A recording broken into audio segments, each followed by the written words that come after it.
Hello students, आपका हमारे channel पर स्वागत है। तो आज की वीडियो का टॉपिक है भक्ति आंदोलन, जिसे भक्ति मूवमेंट भी कहा जाता है। तो चलिए बिना किसी देरी के भक्ति आंदोलन को स्टार्ट करते हैं और उसे समझते हैं। भक्ति आंदोलन मध्यकालीन युग का एक धार्मिक आंदोलन था। जो भक्ति आंदोलन था वो मध्यकाल का एक धार्मिक आंदोलन था। भक्ति आंदोलन एक सामाजिक धार्मिक सुधार है जो भारतीय समाज के कई अंधविश्वासों तथा जाति भेद को दूर करने के विचार से शुरू हुआ था।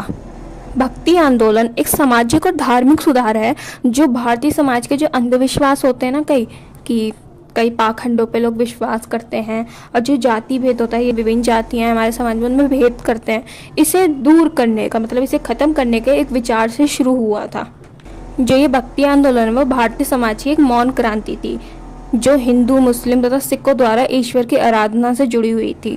जो ये भक्ति आंदोलन था वो भारतीय समाज की एक मौन क्रांति क्यों था? क्योंकि ये कोई हिंसा को लेकर नहीं आया था कि सब हिंसा करेंगे, क्रांति करेंगे, ऐसा कुछ नहीं था। लोग भक्ति के सहारे से एक भक्ति को लेकर आंदोलन कर रहे थे, जिसमें सभी थे, हिंदू, मुस्लिम, सिख, तीनों। ये जो संपूर्ण आंदोलन था ना, वो ईश्वर की आराधना से जुड़ा हुआ था पूरी तरीके से। इसमें कोई हिंसा की बात नहीं की गई, बस भक्ति की बात की गई है और ईश्वर की आराधना की गई है। भक्ति आंदोलन द्वारा समाज में अलग अलग तरह से भगवान, ईश्वर की भक्ति का प्रचार प्रसार किया गया।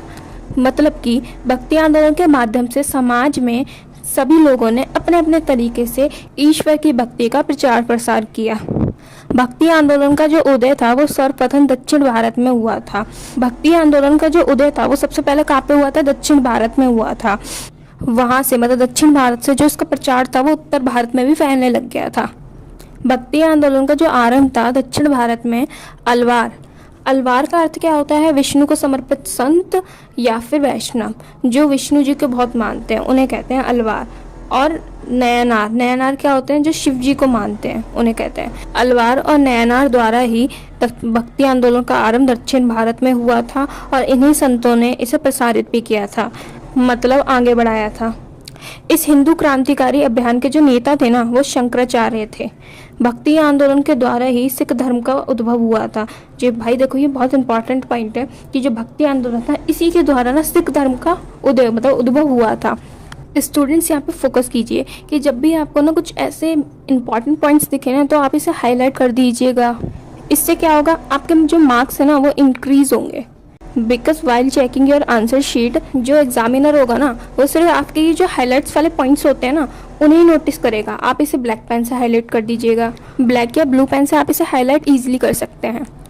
भक्ति आंदोलन का जो पुनर्जन्म था, जो उसका दोबारा जन्म हुआ था, वो 15 से 16वीं शताब्दी में हुआ था, जब इसके नेतृत्व की जो बागडोर थी ना वो कबीर, गुरु नानक, तुलसीदास, सूरदास और मीराबाई ने संभाली थी। आपने इन सभी के नाम जरूर सुने होंगे। अब जो हमारा भक्ति आंदोलन है इसके उद्देश्य क्या है, हम इसके मोटिव्स पढ़ेंगे। पहला है कि समाज में सुधार लाना। भाई जो इसका सबसे मेन पॉइंट है ना कि वो यही है कि समाज में सुधार लाना।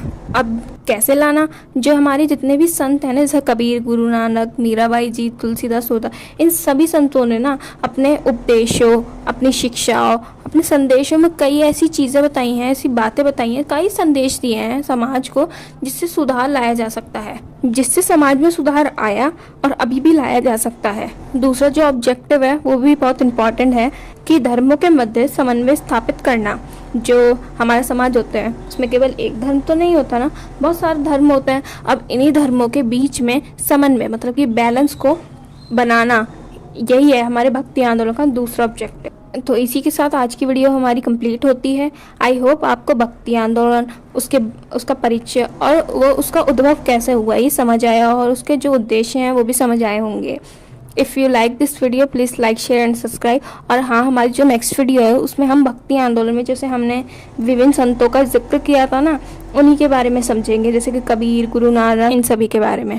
तो नेक्स्ट वीडियो देखना ना भूलें। इसके जो पार्ट 2 और 3 होंगे वो स्टडी रिलेटेड सारी नोटिफिकेशंस के लिए हमारे चैनल को सब्सक्राइब करें और बेल आइकन को प्रेस करना ना भूलें।